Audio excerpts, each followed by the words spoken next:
Hello दोस्तों, आज के इस वीडियो में मैं आपको बताने जा रहा हूं एक्सरसाइज 5.6 का क्वेश्चन नंबर 4। इसके पिछले वीडियो में मैंने आपको क्वेश्चन नंबर 1, 2 और 3 का पूर्ण सॉल्यूशन करा चुका हूं और साथ ही साथ मैंने आपको यह भी बताया है कि आपको किस प्रकार से इस तरह के प्रश्न को बनाना है। अभी जो आप चैप्टर देख रहे हैं 5.6 वो आपका पूर्ण रूप से पैरामेट्रिक फॉर्म पे आधारित डिफरेंशिएशन है। पैरामेट्रिक फॉर्म क्या होता है, इसके लिए आपको इसका ठीक पिछला वीडियो आपको देखने की आवश्यकता है, जो कि पार्ट 21 है। वहां मैंने आपको बताया था कि कैसे आप पहचानिएगा कि आपका दिया गया जो फंक्शन है या आपको डिफरेंशिएट करना है वो आपका पैरामेट्रिक फॉर्म पे है। तो अगर आपने नहीं देखा है ना उस वीडियो को, तो आप प्लीज़ चैनल के प्लेलिस्ट में जा करके आप उस वीडियो को देख लीजिए। चलिए हम देखते हैं आज के इस वीडियो में क्वेश्चन नंबर 4 का सॉल्यूशन। तो देखिए यहाँ पे क्वेश्चन नंबर 4 आपका दिया हुआ है, इफ x बराबर 4t y बराबर 4/t देन फाइंड dy/dx। आपने प्रश्न को देखते ही समझ लिया कि ये कैसा प्रश्न है, तो आप कहेंगे सर ये पैरामेट्रिक फॉर्म पे आधारित डिफरेंशिएशन है। क्यों है पैरामेट्रिक फॉर्म पे? तो देखिए एक x है जिसको t के रिस्पेक्ट में डिफरेंशिएट करना है, y वाले को भी t के रिस्पेक्ट में डिफरेंशिएट करना है। तो मैंने आपको क्या बताया था कि अगर दो वेरिएबल को किसी तीसरे वेरिएबल के रिस्पेक्ट में डिफरेंशिएट करना पड़े तो इसी तरह के प्रश्न को हम कहते हैं पैरामेट्रिक फॉर्म। एक x वेरिएबल, एक y वेरिएबल और तीसरा आपका क्या है t। तो तीन वेरिएबल है और इसमें से किसी दो वेरिएबल को तीसरे के रिस्पेक्ट में डिफरेंशिएट करना पड़ा, जैसे x को t के रिस्पेक्ट में, y को भी t के रिस्पेक्ट में, इसलिए इसको कहा गया है पैरामेट्रिक फॉर्म। कैसे बनाएंगे तो देख लीजिए। सबसे पहले आपको लिख लेना है x बराबर 4t और इस x को आपको क्या करना है, t के रिस्पेक्ट में डिफरेंशिएट करना है। तो लिखना है आपको differentiating with respect to t, या आप ये लिख सकते हैं differentiating both sides with respect to t। नहीं लगाएंगे बोथ साइड फिर भी चलेगा। तो x का हो जाएगा dx/dt, क्योंकि हम t के रिस्पेक्ट में डिफरेंशिएट कर रहे हैं। जिसके रिस्पेक्ट में डिफरेंशिएट किया जाता है उसे नीचे लिखा जाता है। तो dx/dt, dt का अर्थ होगा t के रिस्पेक्ट में डिफरेंशिएशन। अच्छा, चार अचर है तो ये ज्यों का त्यों, जानते हैं t का डिफरेंशिएशन 1 हो जाएगा। जिसके पदों में फंक्शन को डिफरेंशिएट किया जाए उसका डिफरेंशिएशन का मान हमेशा 1 होता है। तो t का 1 हो गया, तो सिर्फ कितना बच गया, 4। ये हो गया आपका समीकरण फर्स्ट। अब आपका आगे क्या है, y बराबर 4/t। अब y को भी t के रिस्पेक्ट में, तो लिखिए differentiating with respect to t। तो y को लिखेगा dy/dt बराबर, ये 4 आपका अचर पद है तो 4 आपका अलग हो जाएगा, तो बच जाएगा कितना, सिर्फ 1/t।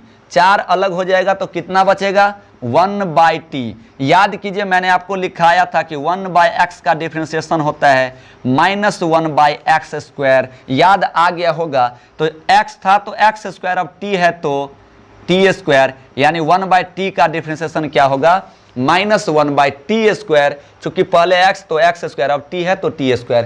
तो मैंने क्या किया, अचर पद को बाहर रखा और 1/t का डिफरेंशिएशन आगे में सेट कर दिया, -1/t²। ये आपका dy/dt निकल चुका है। इसे मान लीजिए समीकरण सेकेंड। अब आपको चाहिए क्या ओरिजिनल में, dy/dx चाहिए। तो dy/dx आपको तभी मिलेगा, आप देख सकते हैं dy ऊपर में है, dx नीचे में है। तो dy तो आपका समीकरण सेकेंड में ऊपर में है और dx आपका समीकरण फर्स्ट में ऊपर में है। इसका अर्थ हम उल्टा करेंगे, dy ऊपर चाहिए तो समीकरण सेकेंड को डिवाइड कर देना है समीकरण फर्स्ट से। तो लिखेंगे equation second by equation first. तो इक्वेशन सेकेंड का लेफ्ट हैंड साइड को डिवाइड कीजिएगा इक्वेशन फर्स्ट के लेफ्ट हैंड साइड को, अर्थात LHS से ही डिवाइड होगा, RHS को RHS से ही डिवाइड करना है दोनों समीकरण में। तो dy/dt ये हो गया बट्टा dx/dt बराबर में समीकरण सेकेंड के RHS ऊपर रहेगा। तो ये क्या है, 4 × -1/t² बट्टा, और देखते हैं लिखे इक्वेशन फर्स्ट। तो अब इक्वेशन फर्स्ट का RHS बट्टा में 4 से 4 कट गया, सिर्फ कितना बच गया आपका, -1/t²। बहुत ही हल्का क्वेश्चन है। हाँ, आपको ये हल्का तभी लगेगा, इजी तभी लगेगा जब आपने पिछला वीडियो देखा है, नहीं तो आपको परेशानी में ये डाल सकता है। ठीक है, इसलिए आप पिछले वीडियो को देख लीजिए। चलिए देखते हैं क्वेश्चन नंबर अब 5 को। प्यारे मित्रों, तो ये है आपका क्वेश्चन नंबर 5। कह रहा है इफ x बराबर cos θ - cos 2θ y बराबर sine theta minus sine 2 theta then find dy बटे dx। यहाँ आप देख पा रहे होंगे कि x को थीटा के रिस्पेक्ट में डिफ्रेंशिएट करना है और y को भी थीटा के रिस्पेक्ट में डिफ्रेंशिएट करना है। इसीलिए दिया गया जो हमारा क्वेश्चन है वो आपका क्या है, पैरामेट्रिक फॉर्म पे आधारित क्वेश्चन है या डिफ्रेंशिएशन है। तो चलिए लिख लेते हैं x बराबर cos theta minus cos 2 theta. पहले इसका डिफ्रेंशिएशन निकाल लें, फिर y वाला का निकालेंगे। तो चूंकि इस बार थीटा है तो लिखेगा differentiating with respect to theta. तो x को क्या लिखेगा dx, और जिसके रिस्पेक्ट में डिफ्रेंशिएट करे वो नीचे आ जाएगा तो d थीटा बराबर कॉस थीटा का क्या होता है माइनस साइन थीटा। माइनस पहले से है तो आप माइनस दे दीजिएगा, कॉस 2 थीटा। अब आपको कॉस 2 थीटा का डिफ्रेंशिएशन सेट करना है। तो जानते हैं कॉस थीटा का क्या होता है माइनस साइन थीटा होता है। तो पहले से माइनस, ये माइनस है और इस सूत्र का अपना माइनस, तो इसलिए इसको कोष्ठ में रख दीजिए क्योंकि पहले से एक माइनस था। तो कॉस 2 थीटा का हो जाएगा माइनस साइन 2 थीटा। और आगे में गुना में मैंने आपको पहले ही वीडियो में बताया था, याद कीजिए कि जितने भी डिफ्रेंशिएशन निकालिएगा उसके प्रत्येक फंक्शन का गुना जो है आपको जो डिफ्रेंशिएशन है उसको गुना में सेट करना है। तो अब 2 थीटा का भी डिफ्रेंशिएशन आगे में सेट कीजिए गुना में, तो 2 हो जाएगा, 2 अलग हो जाएगा, थीटा का डिफ्रेंशिएशन 1 हो जाएगा, तो गुना में 2 आ गया। अब आप इसको गुना कर दीजिए, देखिए माइनस माइनस प्लस, तो ये कितना हो जाएगा प्लस साइन 2 थीटा गुने 2, 2 साइन 2 थीटा यानी 2 साइन 2 थीटा। तो पहले आप प्लस वाले को लिखिए तो 2 साइन 2 थीटा, अब बाद में लिखना है माइनस साइन थीटा को। ये मैंने आपको बार बार बताया कि पहले प्लस वाले को लिख लेना है और बाद में माइनस वाले को। ये हो गया आपका समीकरण फर्स्ट। अब आप y वाले को डिफ्रेंशिएट कीजिए तो लिखिएगा y बराबर sine theta minus sine 2 theta और differentiating with respect to theta. y को लिखिएगा dy बटे डी थीटा बराबर साइन का डिफ्रेंशिएशन कॉस होता है तो साइन थीटा का कॉस थीटा, माइनस है तो माइनस दे दीजिए, साइन 2 थीटा का तो कॉस 2 थीटा। देखिए साइन थीटा का कॉस थीटा, लेकिन थीटा के जगह जो आया रहेगा वो ना लिखिएगा।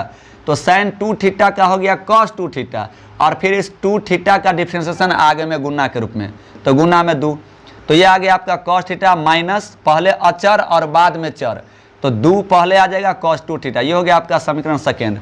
अब आप क्या कीजिए, इक्वेशन सेकेंड को इक्वेशन फर्स्ट से डिवाइड कर दीजिए।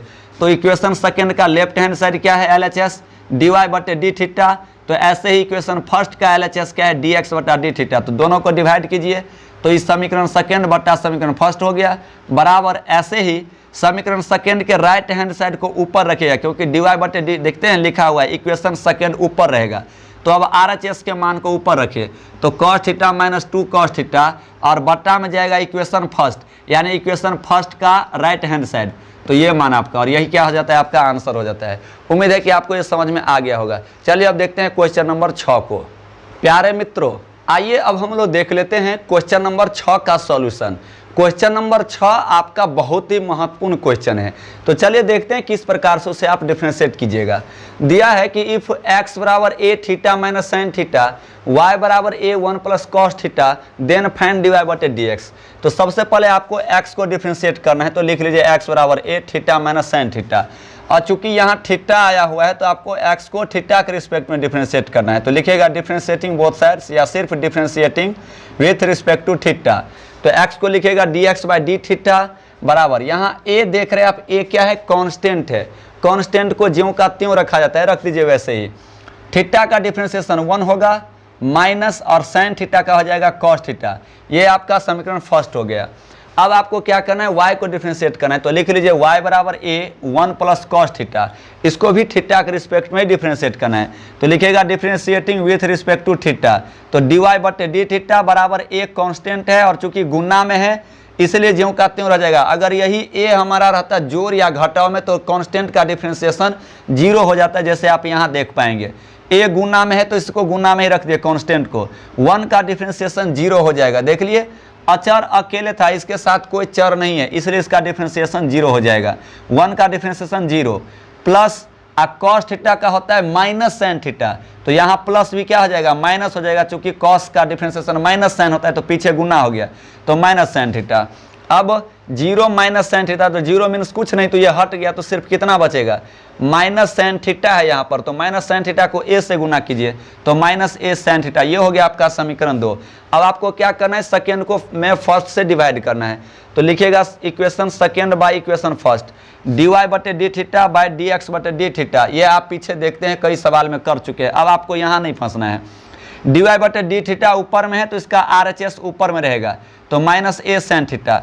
dx बटे डी थीटा नीचा में है तो इसका मान जो दिया गया उसे नीचे में रखना है, तो a into 1 minus cos theta. यहाँ देख सकते हैं आप a से a कट गया, तो बच गया कितना, माइनस साइन थीटा ऊपर में और बट्टा में 1 माइनस कॉस थीटा। देखिए यहाँ तक तो आप आसानी से आ जाएंगे, लेकिन इसके आगे का सफ़र आपको सूत्र पर ले जाना है, तो सूत्र याद होना चाहिए। देखिए माइनस साइन थीटा को आप क्या लिख सकते हैं, यहाँ आ जाइए जरा, साइन थीटा के में आंसर आपका ये है माइनस कॉट थीटा बाय 2। आप यहीं पे आंसर नहीं कर देंगे, ये आंसर आपका नहीं होगा, कर देंगे तो आपका पूर्ण नंबर आपको नहीं मिलेगा। तो इसका आंसर जो आपको एक्यूरेट मिलेगा वो है माइनस कॉट थीटा बाय 2। तो कैसे आया ये जरा मैं आपको बता रहा हूँ। देखिए आपको एक फार्मूला याद होगा त्रिकोणमिति में, हालांकि पिछले वीडियो में भी आया था ये फार्मूला, साइन 2 थीटा बराबर क्या लिख सकते हैं सूत्र, 2 sine theta into cos theta. मैंने आपको बताया था साइन 2a बराबर एक फार्मूला होता है 2 sine a into cos a। त्रिकोणमिति का जितना भी फार्मूला है आपको याद रखना है, तभी आपको त्रिकोणमिति पे आधारित डिफरेंशिएशन बनेगा। तो इसलिए यहाँ देख लीजिए, तो साइन 2 थीटा बराबर होता है 2 sine theta into cos theta, लेकिन यहाँ साइन 2 थीटा है क्या, सिर्फ साइन थीटा है, तो 2 तो नहीं है, तो 2 नहीं है तो सूत्र तो आप जानते हैं साइन 2 थीटा का, तो 2 नहीं चाहिए तो इसमें 2 से क्या कर दीजिए, डिवाइड कर दीजिए। आप देखिए यहाँ पे मैं कैसे सूत्र निकाल रहा हूँ, साइन 2 थीटा से हम निकाल सकते हैं साइन थीटा का सूत्र। कैसे, तो साइन 2 थीटा बराबर होता है ये फॉर्मूला, लेकिन हमको चाहिए साइन थीटा बराबर, इसका थीटा के पीछे में जो 2 गुना में इसको हटाना है, ये हटेगा तभी जब आप पूरे थीटा को 2 से डिवाइड कीजिएगा। गौर कीजिए, यहाँ अगर आपने थीटा में 2 से डिवाइड किया तो यहाँ भी थीटा में 2 से डिवाइड होगा, यहाँ भी थीटा में 2 से डिवाइड होगा। तो जब 2 से 2 आप काट देंगे तो कितना बचेगा, साइन थीटा बराबर ये 2 का 2 साइन, और अब थीटा में भी कितना से, देखिए इधर थीटा को आपने डिवाइड किया 2 से, तो सूत्र में भी इधर भी थीटा को 2 से डिवाइड कीजिए, तो 2 sine theta by 2 into cos theta by 2 आ जाएगा। तो जहाँ साइन 2 थीटा का फॉर्मूला होता है वहाँ मैंने यूज किया साइन थीटा का क्या, 2 sine theta by 2 into cos theta by 2। कैसे हुआ आप देख सकते हैं, एक बार फिर से आप इसको देख लीजिएगा। बटा में है 1 माइनस कॉस थीटा, देखिए इसका भी सूत्र होता है, आप ये फॉर्मूला जानते हैं 1 माइनस कॉस 2 थीटा बराबर, कॉस 1 माइनस कॉस थीटा बराबर नहीं, 1 माइनस कॉस 2 थीटा बराबर होता है सूत्र आपका 2 sine square theta, 2 sine square theta. लेकिन कब होता है ये, जब कॉस थीटा नहीं 2 थीटा होता है, लेकिन आपको सिर्फ क्या चाहिए, कॉस थीटा चाहिए। इसका थीटा के पीछे में 2 तो नहीं चाहिए, तो आप खुद सोचिए थीटा के पीछे से 2 कब हटेगा, जब आप इसको 2 से डिवाइड कीजिएगा।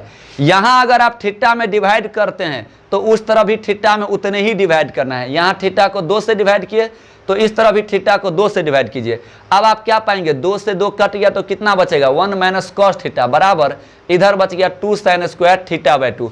उम्मीद है कहाँ से मैंने लिखा 1 माइनस कॉस थीटा बराबर, ये फार्मूला समझ में आ गया होगा। देख सकते हैं यहाँ पे इस प्रकार से आप देख सकते हैं 2 से 2 कट गया, साइन थीटा बाय 2 से ये square, sine square theta by 2 है तो एगो साइन थीटा बाय 2 कट जाएगा, तो ऊपर में कितना बच गया, माइनस में कॉस थीटा बाय 2 और नीचा में बच गया कितना, साइन थीटा बाय 2। और जानते हैं आप कॉस बाय साइन क्या होता है, कॉट होता है, कॉस बाय साइन क्या होता है, कॉट होता है, और पीछा में माइनस है तो माइनस कॉट, और थीटा की जगह थीटा बाय 2। यही आपका आंसर हो जाता है। उम्मीद है आपको समझ में आ गया होगा। तो अगले वीडियो में हम देखेंगे क्वेश्चन नंबर 7 को।